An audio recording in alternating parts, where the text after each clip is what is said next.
Most sellers overspend on ads. I'll show you how I got more sales for less money in today's video.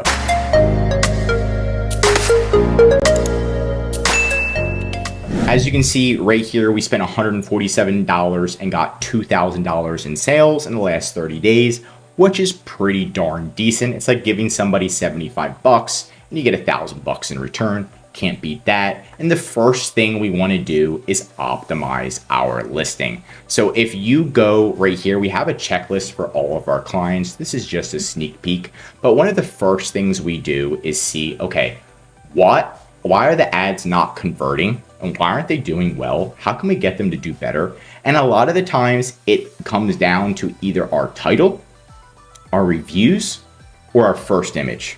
Now, I'm gonna be honest, a lot of it's the first image, okay? So everybody's like, oh yeah, I got my first image down. What's wrong with this first image? I want you to look at it. And a lot of it is, why the heck is there a safety warning on this first off? The customer doesn't need to know about the safety warning until they actually receive the product, right? Obviously it's a fire, okay? Now, we want to remove that. This listing looks a little bit fake, right? Can we make it more realistic? And most importantly, does it evoke any emotion, right? So what does clickbait do? If you go on YouTube, if you go on all these sites, why are you clicking on things? A lot of it's clickbait, right? And as long as it does deliver on the clickbait, it's good clickbait, right? So clickbait produces an emotion, like a Lamborghini in the background or something like that. How can this produce emotion without lying to the customers, right? And what we can do is look at other categories. We can look at other competitors. We want to make our first image, our title, everything stand out. And what we can do is just look at this image of another competitor. So we can look at ours compared to this one, and right off the bat, not only is theirs more HD and it doesn't have warnings all over it that make it look like it's about to explode, but it produces an emotion, right? Are you hungry right now? If you're not hungry, are you getting hungry? Because look at this Hershey's chocolate on this marshmallow with a graham cracker. Imagine just eating this and relaxing one day.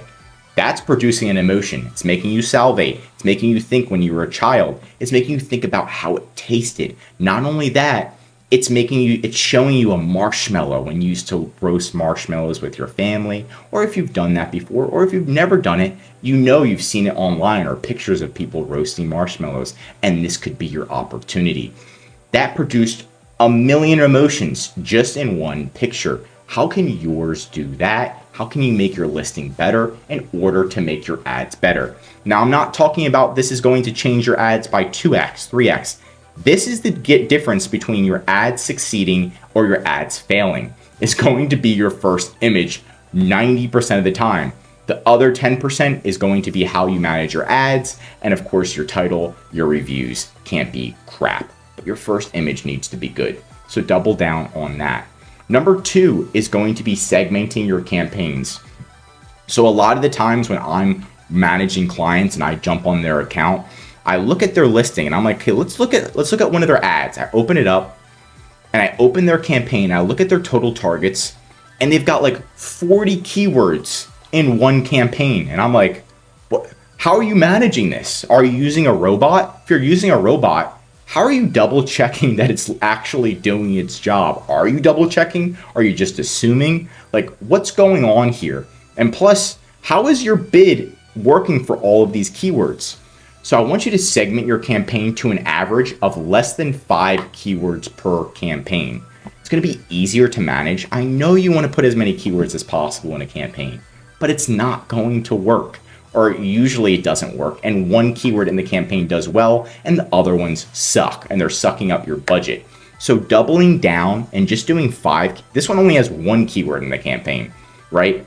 But what you can do, if you can have 5, up to 5, you can have 1, 2, 3, or 4, or 5 in one campaign and just monitor it. Find the one that's doing the best. Once you find that one that's doing the best, you're going to double down on that and put it in a separate campaign called a winning campaign, right? And that's going to be my tip number 3, is once you segment your campaigns, you're going to find in each one that you're monitoring, which one keyword is doing phenomenal. You're going to find a keyword that's the best. Take it out of that campaign. put it in its own winning campaign. You're going to say one keyword, winning campaign. If you can get 15 or 20 winning campaigns that just have one keyword that are different, that are all winners, you're going to be able to just sit back, relax, and be like, I did it, because that's what you need to do. If you're able to do that, it's going to be much easier to run ads and succeed. Another tip is going to be lowering the keyword bid. Again, I don't see people doing this. You do need to do it slowly. What's the difference between our ads doing good and our ads doing bad? A lot of the times, it's the keyword bid. So imagine, see this keyword? What if my bid was $40? Right? Let's see. Okay, $5. I would be losing money no matter what. If someone bought it, I'd be losing money no matter what. So the goal, what if my bid was only 5 cents?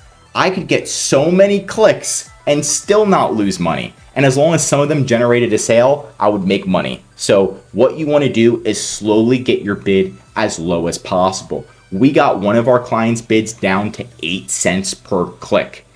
8 cents. It was originally $1. So what is that? I could get to over 10 times as many clicks until I even spend $1. So that means 10 times as much sales, which means our ads are going to do way better.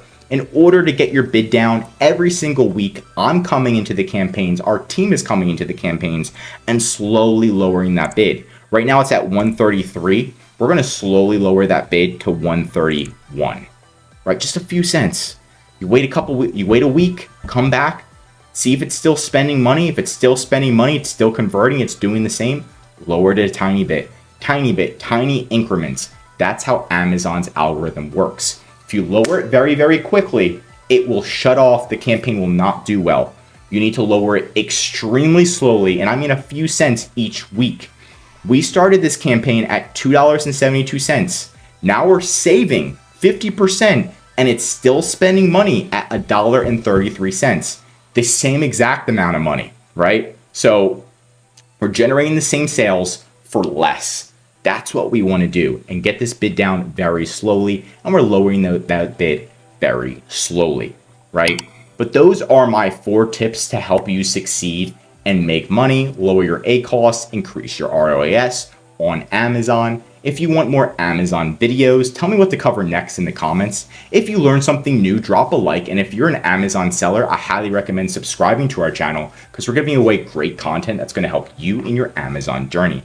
And of course, if you need help with increasing sales, anything mentioned in this video, or just help selling on Amazon, contact EHP Consulting Group. The link is right in the description to contact us or schedule a call. Also, one of our most popular services is our full Amazon advertising account management.